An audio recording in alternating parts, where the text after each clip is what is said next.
kawasan yang saya pergi berkempen, tak pernah minta apa-apa daripada pengundi. Tapi untuk pengundi Indra Mahkota, saya nak sebut begini. Berkarung saudara-saudari akan kena maki dengan seluruh rakyat Malaysia kalau saudara-saudari tak pastikan Saifuddin Abdullah kalah dalam pilihan raya kali ini. Watak-watak macam ini tak boleh dah kita bagi dalam politik negara kita. Bermuka-muka daripada satu parti ke satu parti ke satu parti. Malah saya rasa ditakdirkanlah, kalaulah Pakatan Harapan menang sebulan lagi, saya langsung tak terkejut. Antara orang pertama yang duk beratur nak cium tangan balik ni ialah Saifuddin Abdullah juga. Saya tak terkejut. Sebab itu, pakcik-makcik adik kakak yang hadir, selagi saya ada dalam PKR, kalau Saifuddin Abdullah nak datang dekat dengan PKR lepas ini, saya akan ada yang depan sekali, kita langsing tumbuk dia jauh-jauh. Dulu saya mungkin muda, umur 30-an, hormat dia sebagai orang tua. Tapi lepas yang berlaku, dia bukan soal saya terasa. Macam ini kau buat dekat kawan, bukan soal saya terasa. Soal kamu khianat mandat rakyat ini adalah sesuatu yang tak boleh dimaafkan, kerana bila kamu khianat mandat rakyat, dia bukan soal orang marah tukar parti ke apa. 4 tahun saudara-saudari negara kita tersekat. Sebab bila watak-watak macam Saifuddin Abdullah ini menggunakan mandat rakyat untuk dijual beli demi untuk kepentingan dia. Apalah sangat gaji 40-50 ribu ringgit. Betul lah orang Indra kata banyak, Obi. 40-50 ribu. Tapi apalah sangat 40-50 ribu ringgit dengan maruah kita, dengan nama baik kita, dengan sampai bila-bila orang akan ingat, inilah dia yang dulu dapat kuasa, kita bagi kepercayaan, kerja kuat untuk dia. Dah menang tu, dia rasa Parlimen Indra Mahkota ini bukan lagi milik rakyat, milik peribadi dia untuk dia jual beli. Saya mula dengan soal Saifuddin Abdullah ni bukan soal nak pukul dia lah. Saya kena sebut sebab saya main peranan bawa dia masuk dalam parti. Saya juga nak minta maaf jugalah dengan orang-orang Indra Mahkota. Tapi bukan saya yang letak dia kat sini lah. Saya memang tak terlibat langsung letak dia kat sini. Dia kona kok mana, sedar-sedar dia sampai ke Indra Mahkota. Saya sebut soal Saifuddin Abdullah kerana watak-watak macam inilah yang menyebabkan negara kita makin parah sejak 2018.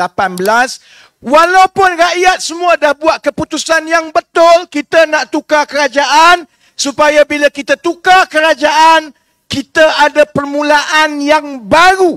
Supaya kita boleh ubah balik segala masalah yang ada, supaya kita boleh selesaikan masalah-masalah yang UMNO dah tinggalkan 60 tahun ini, dengan pendekatan baru, dengan iltizam baru, dengan pendekatan yang lebih mementingkan rakyat berbanding dengan cara UMNO Barisan Nasional. Peluang itu, saudara-saudari, kita hanya dapat satu kali dalam 60 tahun. Kalau tidak kerana watak-watak seperti Saifuddin Abdullah dan watak-watak pimpinan beberapa parti lain, termasuklah yang PAS, termasuklah yang Bersatu. Kalau tidak kerana watak-watak macam ini, hari ini saudara-saudari lepas 4 tahun, insya-Allah ada beberapa masalah yang sebelum ini kita tak boleh selesaikan. Insya-Allah kita dah ke depan sedikit. Sebab itu saya pelik bila UMNO kata dia nak masuk pilihan raya ini, UMNO jual kalau undi Barisan Nasional, maka negara akan menjadi stabil. UMNO tak ada kempen lain lah.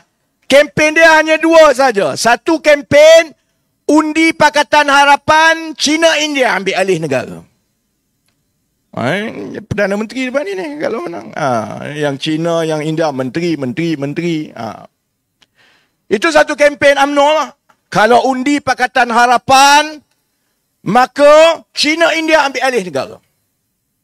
Satu lagi kempen UMNO Barisan Nasional, kalau tak nak kerajaan bertukar ganti kononnya sampai ada 3 Perdana Menteri dalam satu penggal, undi UMNO Barisan Nasional, kerana kononnya UMNO Barisan Nasional ni akan stabil. Satu Perdana Menteri kekal sampai ke habis satu penggal. Baik. Sebenarnya siapa yang duk tukar Perdana Menteri ni? Kita akan bertukar Perdana Menteri dan kerajaan jadi huru-hara kalau tidak kerana UMNO yang jadi batu api. Kalau tidak kerana UMNO dia sanggup telan kebencian dia kepada PAS selama 60 tahun. Yang duk bergaduh dengan PAS ni bukan PKR selama ni. Kita bergaduh dengan kaki rasuah je. Siapa rasuah kita kejar.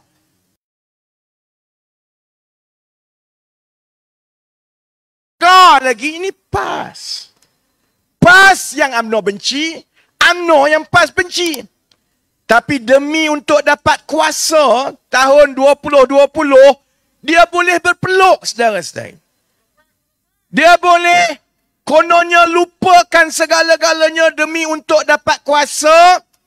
Dan sebab demi untuk dapat kuasa itulah negara jadi kucak-kacir sejak tahun 2020. Kemudian kita tengok pula Bersatu. Yang marah dekat Bersatu ni bukan PKR. Kita marah dekat geng-geng yang sakau duit je. Kalau dalam parti sakau duit pun kita marah, luar parti pun kita marah.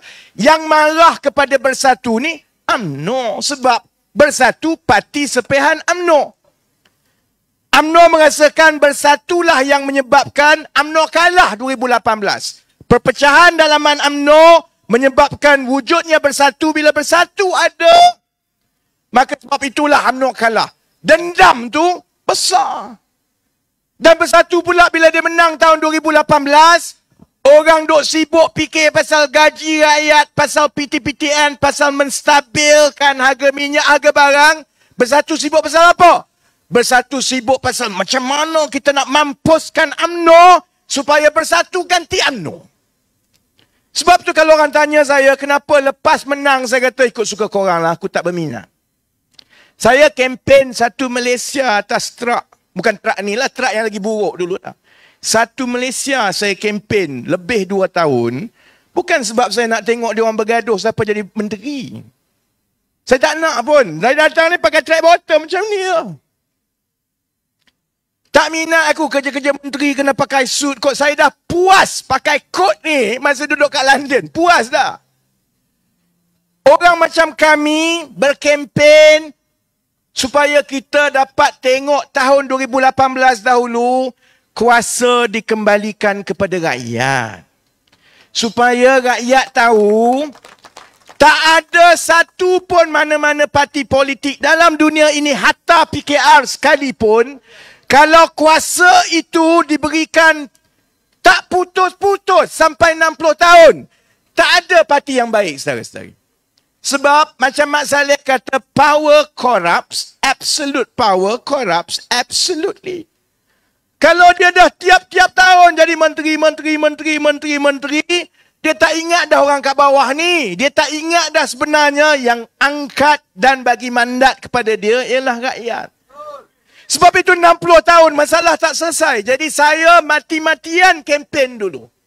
Bukan sebab nak tengok orang tu jadi menteri, orang ni jadi hebat. Saya nak tengok rakyat ajar orang politik.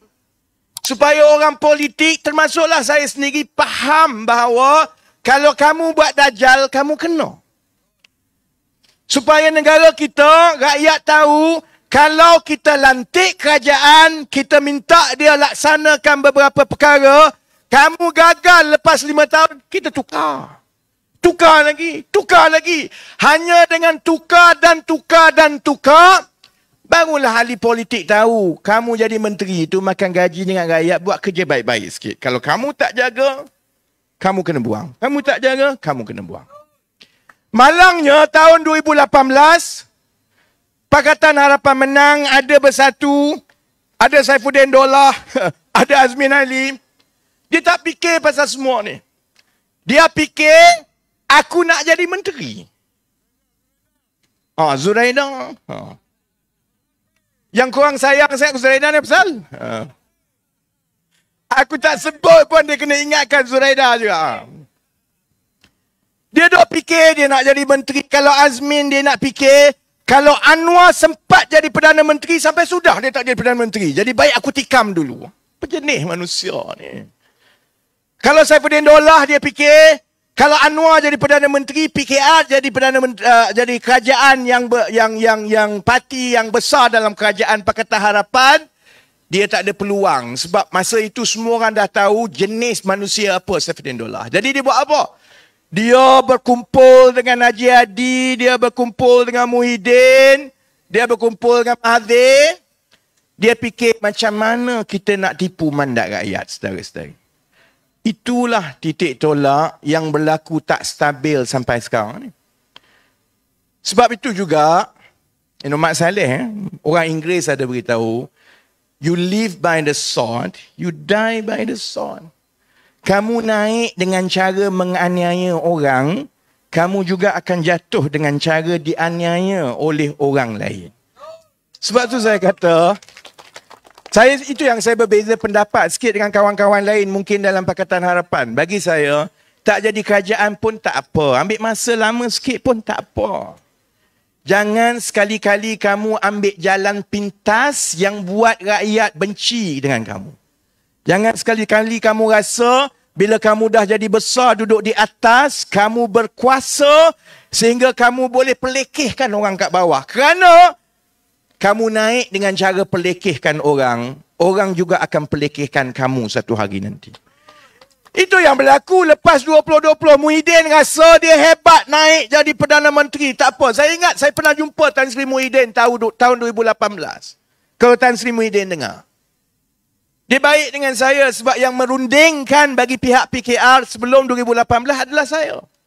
Azmin tak nak campur. Azmin tak percaya kepada Pakatan. Dia tak yakin Pakatan boleh menang. Jadi, yang paling kanan selepas Kak Wan dalam parti masa itu saya. Naik Presiden dan Setiausaha Agong. Saya yang runding. Dengan Mahathir pun aku runding. Dengan Muhyiddin pun aku runding. Jadi saya tanya Muhyiddin, Tan Sri, ni macam mana ni kalau Tun Mahathir jadi Perdana Menteri, lepas tu Tun Mahathir kena bagi pula kepada Datuk Seri Anwar. Tan Sri macam mana? Ni ayat dia. Dia kata, dia dah jadi timbalan Perdana Menteri. Buat apa dia nak jadi timbalan Perdana Menteri lagi? Aku bodoh, aku tak faham masa tu. Sepatutnya saya faham lah maksud dia. Dia tak berminat jadi Menteri ke timbalan Perdana Menteri ni. Dia nak jadi Perdana Menteri je sebab dia dah pernah jadi timbalan Perdana Menteri, dia beritahu. Sebab itu bila menang je, dia tak fikir pasal rakyat, pasal masalah. Dia fikir sama dia ni, macam mana kita boleh melupakan persengketaan lama demi kuasa. Jadi UMNO, dia cucuk lah. 2020 dia cucuk. Mahathir jatuh, naik Muhyiddin. Muhyiddin pun rasa hebat. Dalam Muhyiddin rasa hebat tu, dia cucuk lagi. PAS cucuk, yang ni cucuk. PAS duk tengok ni macam mana ni. Bersatu lemah. Dia bergantung kepada aku. Kalau aku masuk UMNO, UMNO ni mungkin lebih kuat. Jadi susah nak minta kursi banyak. Susah nak jadi kingmaker. Jadi, dia ingat ni strategi ni. Lebih baik kita bergabung dengan Bersatu. Sebab Bersatu lemah. Maka PAS boleh kawal semuanya dalam Perikatan Nasional. Itu perlu tak dia. Jadi bila Muhyiddin naik, yang itu minta yang ini, yang itu minta, Najib minta yang itu, Zahid minta yang itu, tak timbul dah soal rakyat saudara-saudari. Akhirnya, tak sampai 1 tahun 8 bulan. Muhyiddin pun tak kena. UMNO pun suka hati, bawa jatuh Muhyiddin. Naik Ismail Sabri. Orang Pahang. Tapi dia lagi baik lah, saya cakap. Saya susah nak cakap banyak pasal Ismail Sabri ni sebab muka dia blur. Muka dia aja, dia nampak baik sebab nampak dia tak faham. Dia tak faham nampak kan. Jadi tak banyaklah saya komen pasal dia. Cuma kesian kat dia. Orang baik macam Ismail Sabri tu pun yang sepatutnya kita nak buat ceramah pun susah pasal Ismail Sabri ni dah sebab dia blur je kan. Yang itu pun UMNO dia dah tikam Bersatu dulu, Muhyiddin dah jatuh. Naik orang dia, Ismail Sabri. Pun dia tikam juga. Dia tikam. Dan naik Ismail Sabri, Najib dengan Zaid pula tak puas hati. Kona sini. Lama-lama, kesian Kak Ismail Sabri, bagi je lah. Dia habiskan satu penggal sampai ke akhir bulan 5, 2023. Apa nak payah sangat? 6 bulan je lagi. Oh dah. Dia tekan. Saya wartawan duk tanya, agaknya YB macam mana ni? Adakah Datuk Seri Ismail Sabri akan tunduk dengan tekanan daripada Zaid Hamidi? Saya kata Zaid Hamidi tu tak ada apa bakal banduan. Yang ada kuasa semuanya ialah Ismail Sabri. Dia Perdana Menteri, dia kawal semua, dia kuasa membubarkan, dia nak takut apa? Saya kata kalau saya lah jadi Ismail Sabri, tak heran yang bising, tak ada isu lah. Masalahnya dia blur. Jadi bila Zaid duk tekan tu, saya rasa kalau orang lain lah jadi Ismail Sabri dan jadi Perdana Menteri, parlimen kita ni tak dibubarkan awal. Tak. Mesti dia kata, ikut suka aku lah, aku Perdana Menteri. UMNO pula, ini parti yang ikut siapa bagi makanan, siapa bagi hadiah. Yang boleh bagi makanan dan hadiah, Perdana Menteri, projek, wang, peruntukan. Kalau Ismail Sabri kata, tak apalah, saya sebagai Perdana Menteri, kita nak teruskan, saya umum projek banyak lagi, orang UMNO ikut je ke dia. Tapi macam saya kata tadi, you live by the sword, you die by the sword. Kamu naik dengan menganiaya orang, rampas mandat, akhirnya orang parti kamu sendiri yang tikam kamu dan bawa kamu turun. Jadi saudara-saudari, sebab itu kita ada kat sini malam ini. Bukan kehendak kita, bukan pilihan kita. Orang tengah nak banjir. Malam-malam, salah satu sebab saya pakai topi ni, satu sebab botak. Satu lagi sebab hujan tiap-tiap malam, demam kau tidak. Bukan pilihan kita, pilihan raya ini. Tapi sebab rakusnya yang dalam UMNO, yang dalam PAS, yang dalam Bersatu, demi untuk satu jawatan menteri. 5 tahun je pun jadi menteri. Lepas tu kau nak buat apa lagi? Sebab itu saya nak jawab, kalau UMNO Barisan Nasional sekarang berkempen, kata, undi UMNO Barisan Nasional akan dapat kestabilan dalam negara ini. Kalau kita percaya, kita yang blur, bukan Ismail Sabri, saudari. Kita yang bodoh. Sebab kita tahu sebenarnya, kalau UMNO Barisan Nasional bentuk kerajaan lepas PRU kali ini, pertama, UMNO Barisan Nasional tidak akan ada majoriti yang cukup untuk membentuk kerajaan sendiri. Oh betul, tak tipu betul. Setakat ini tidak ada tanda-tanda UMNO Barisan Nasional akan bentuk kerajaan sendiri. Dia sembang kencang lah macam dia akan dapat 120 kursi, bohong. Kalau dia dapat 60 pun cukup baik. Tanda-tanda sekarang UMNO paling hebat 60 kursi macam tu. 65 kursi. Jadi dia nak bentuk kerajaan, MCA ada lah. Kot. MIC adalah 2. Kuantan ni bila kali terakhir MCA jadi wakil rakyat, aku pun tak ingat dah, lama sangat dah. Daripada tahun 2008 lagi orang Kuantan, orang Indra Mahkota tutup pintu terus dekat MCA. Jadi UMNO paling banyak pun 60 lebih. MCA mungkin 2-3. MIC 1-2. Tak cukup 70. Dia perlukan 45 lagi. Dia nak sakau mana 45? Masa itu, saudara-saudari, Haji Hadi akan dapat bukan 1, bukan 2, malah 3 jawatan penasihat yang dia tak payah masuk pejabat. Sebab kalau nak bentuk kerajaan, nak tak nak UMNO, kena pergi jilat juga. Pas ni, saudara-saudari. Kalau salah pilih tempat macam Indra Mahkota, orang macam Saifuddin Abdullah menang lagi, masa tu UMNO jilat lah dia.